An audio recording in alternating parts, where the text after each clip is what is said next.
5:31 in New York here at CBS FM. This is the news as we have it so far, and CBS FM News is following up on this. The Associated Press is reporting that singer Elvis Presley has died at Baptist Hospital in Memphis, Tennessee. Presley was rushed to the hospital earlier today with a respiratory ailment and was reported in serious condition. Now, according to the Associated Press, Elvis Presley has died in a Memphis hospital at the age of 42.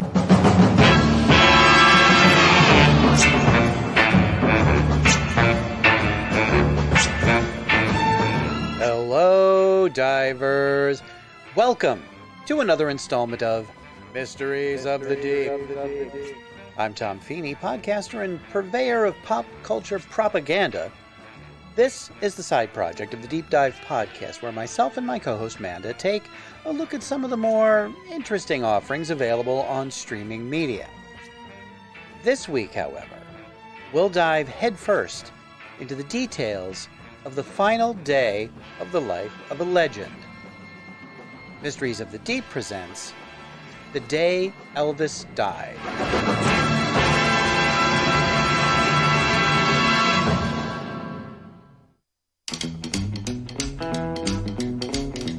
January 8th, 2022 marks Elvis Aaron Presley's 87th birthday.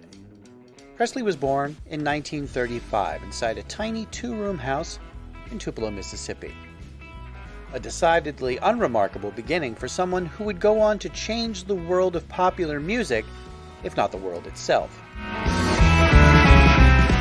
After his family moved to Memphis, Tennessee in 1948, Elvis would discover the two influences that would fuel his love of music: record stores and radio. Back then, record stores had listening booths. They were tiny cubicles where you could sit and listen to a sample vinyl record through headphones. Elvis would sit in listening booths for hours, absorbing songs from his favorite country music and gospel artists. The other influence in Elvis's musical education came over the airwaves, specifically radio station WDIA. Top of the morning to you, my friends, from the home of colorful old Beale Street, the place where the blues began in Memphis, Tennessee. In the heart of the rich Mississippi Delta, WDIA, 50,000 watts of goodwill, invites you to join us in asking the man upstairs to smile on us today and help us to satisfy that hankering to offer you the best in radio entertainment and service to the finest people in the world, our listeners. The Memphis-based broadcaster was a pioneer in the industry, being the first radio station to program specifically for African-American listeners. But Elvis was listening too. WDIA would play what were called at the time race records. It would be Elvis's fusion of country and rhythm and blues that led him to international superstardom and the title of the King of Rock and Roll. Now, while it is true that Elvis Presley was a talented performer, it is also true that a great deal of his initial success was due to the fact that he was a white male performing in a style heavily influenced by African-American musical artists. Those same artists would never have been given the mainstream exposure Presley received. Now, for the next 2 decades, Elvis's career would wax and wane. The still in its infancy medium of television would prove to be a huge part in his rise to stardom. Ladies and gentlemen, we have a big show, a real big shoe, with Elvis Presley headlining tonight. Promise. And during the show, Elvis is going to appear all the way through the show because sometimes people tune in a little late. We've got a great all-star show going along with him, but right now, singing a medley of some of the songs that you enjoyed to the extent of boosting them over the million mark, here is Elvis. Appearing on early TV shows like The Ed Sullivan Show and Milton Berle's Texaco Star Theater, Elvis's unrestrained performing style thrilled teenagers and mortified parents across America. But it wasn't television stardom that Elvis wanted. He wanted to be a movie star. And that's exactly what he did. Out of the great Southwest comes the sensational adventure of the notorious Reno brothers and the Girl They Fought Over, starring Richard Egan as Vance Reno, who came back from the wars to claim his bride. Deborah Paget as Kathy, who loved one Reno brother but married another. And introducing Elvis Presley as Clint Reno, who loved his brother but also loved his brother's girl. I know you and Kathy used to be kind of fond of each other, but... Well, you ain't got no hard feelings against either one of us now, have you? Hard feelings? Me? Why, of course not. I hoped it'd be that way, Vance. We're so much in love. Won't you even try and understand? Nobody asks why a woman falls in love and gets married. You do. You ask me with every look, and you've got no right to think I was faithless. Say you want your lover. Say you ain't laid awake every night by my side thinking of him. Wishing I was Vance. Wishing you'd waited for him and never married me. From 1956 to 1958, Elvis appeared in 4 feature films: Love Me Tender, Loving You, Jailhouse Rock, and King Creole.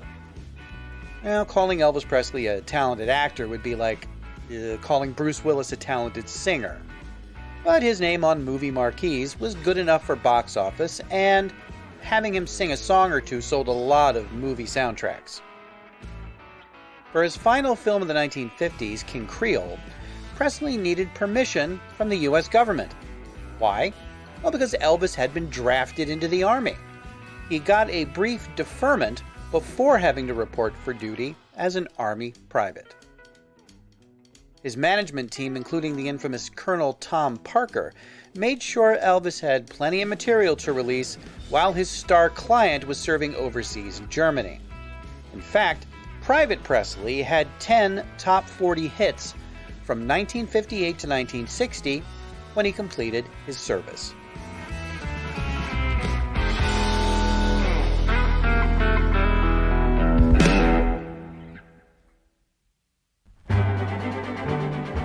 For the rest of the 1960s, Elvis focused on his film career, appearing in nearly 30 movies by the end of the decade. Unfortunately, his music career had fallen by the wayside. What was once a raw, groundbreaking talent was now churning out B-grade movies and C-grade songs from those movies. By 1968, Elvis was growing restless with where his career was headed. Movies had kept him from performing live in front of an audience. It was time to go back and focus on his first love, music. It was time for a comeback. The following program is brought to you in living color on NBC. Singer presents Elvis, starring Elvis Presley in his first TV special, his first personal performance on TV in nearly 10 years.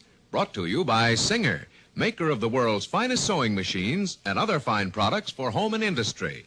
What's new for tomorrow is at Singer today.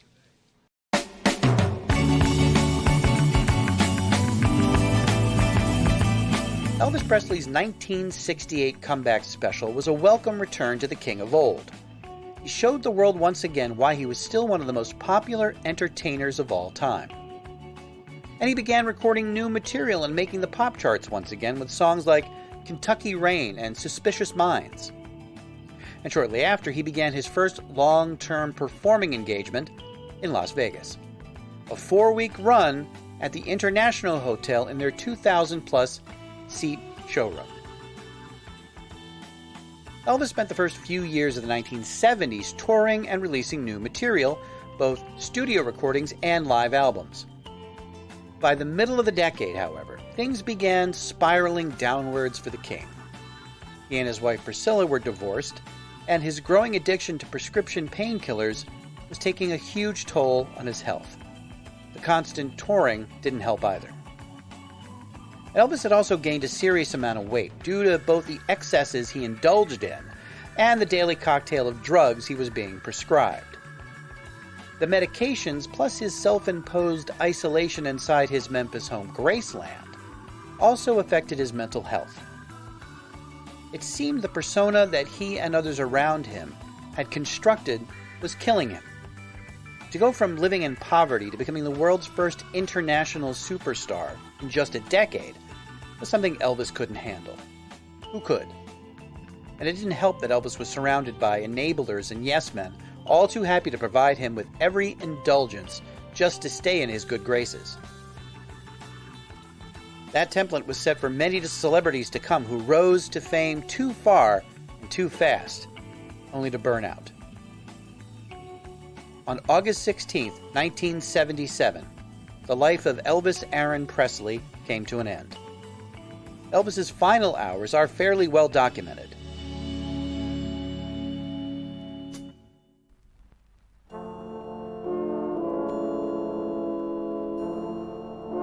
Being a night owl, Presley would often stay up all night and sleep during the day, usually rising at about 4 o'clock in the afternoon.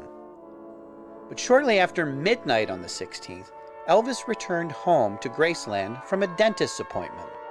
Now that seems odd. Keep in mind that, because of his status as a celebrity, he wasn't able to just schedule a regular appointment during the day like most people. A couple of hours after getting back, Elvis made a call to his doctor, Dr. George Nicopolis. He wanted to get some painkillers, presumably because of his tooth pain. Elvis was given 6-Dilaudid, a moderate painkiller, but one that can be dangerous if abused. Near sunrise that day, Elvis took the first of a packet of pills that he would ingest throughout the day. A combination of Seconal, Valmid, Demerol, and other drugs also prescribed by Elvis's doctor.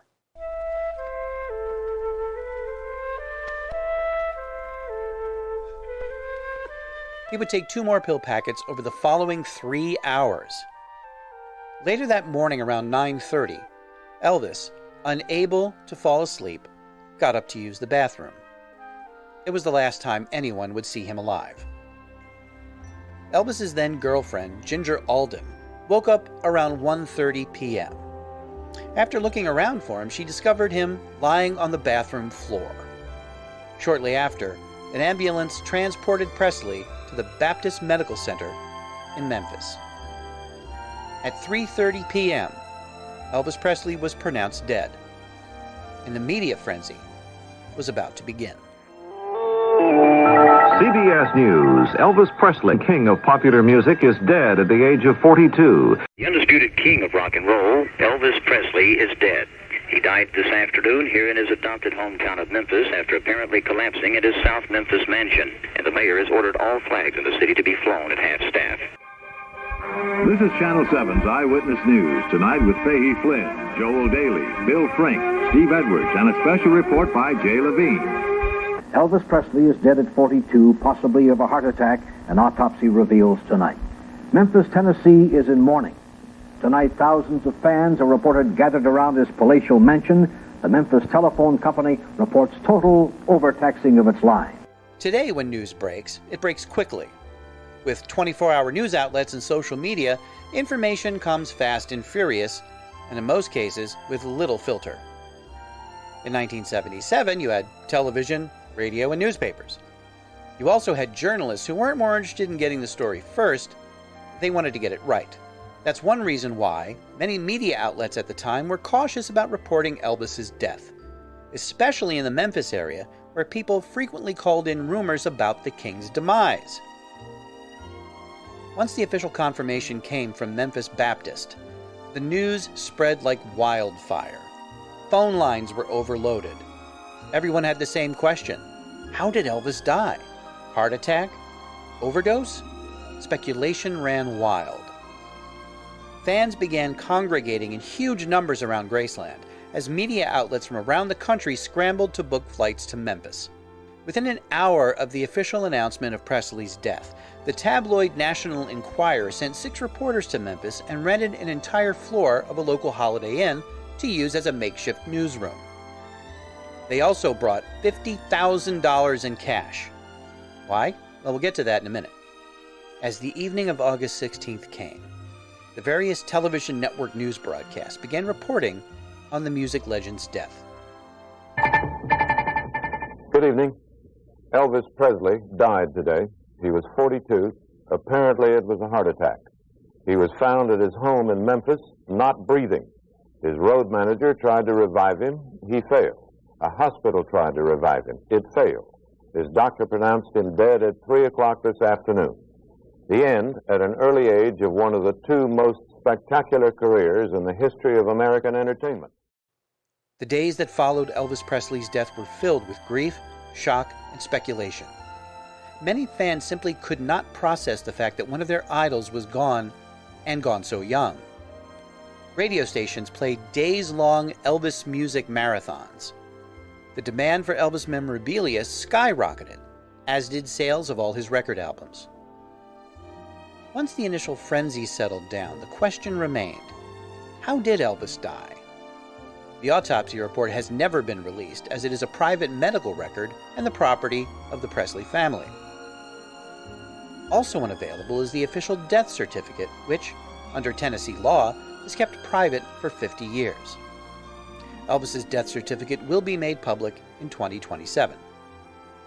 However, the Shelby County Medical Examiner's report is on record and lists the cause of death as hypertensive cardiovascular disease associated with arteriosclerotic heart disease. No mention of any other contributing factors, which, given Elvis's weight and drug use, seems odd. And many believe that the drugs were omitted as a contributing factor to protect Elvis's reputation. Several weeks after Elvis's death, the toxicology results reportedly revealed Presley's blood contained high dosages of, among other things, the opiates Dilaudid, Percodan, and Demerol, as well as Quaaludes and codeine. In 1981, Nicopolis was charged with 11 felony counts of overprescribing drugs, but was acquitted. He maintained his medical license until 1995, when it was permanently suspended by the Tennessee Board of Medical Examiners. Today, it seems almost quaint to think that a celebrity of Elvis's status could, in any way, have the circumstances surrounding their death shrouded in such secrecy. We know more about celebrities and their lives than we do the people around us.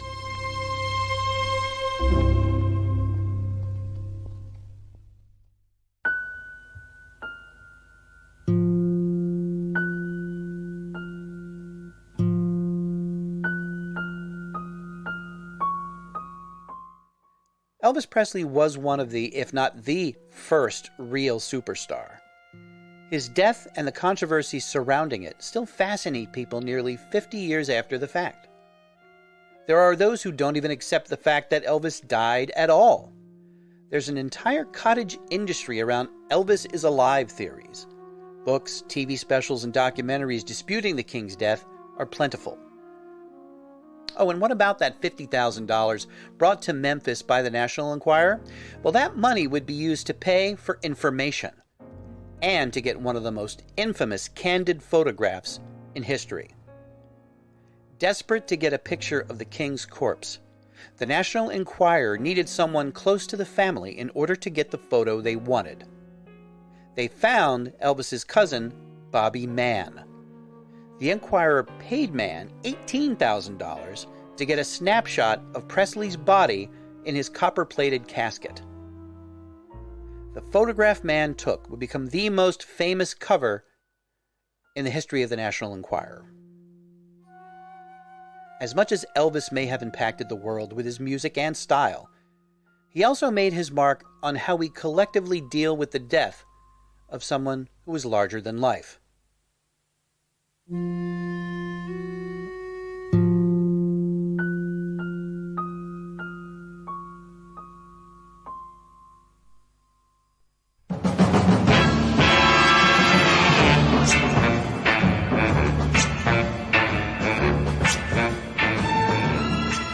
Thanks for listening. If this is the first time you've heard this podcast, check out our past episodes and subscribe so you don't miss a single one. And we would love to hear from you. Drop us a line at thedeepdivepodcast@gmail.com or on our Facebook, Instagram, or Twitter feeds. All clips used in this podcast are meant for educational purposes only and not to infringe on existing copyrights. And be sure to visit our website at thedeepdivepodcast.com. Mysteries of the Deep is a production of Automaton Studios.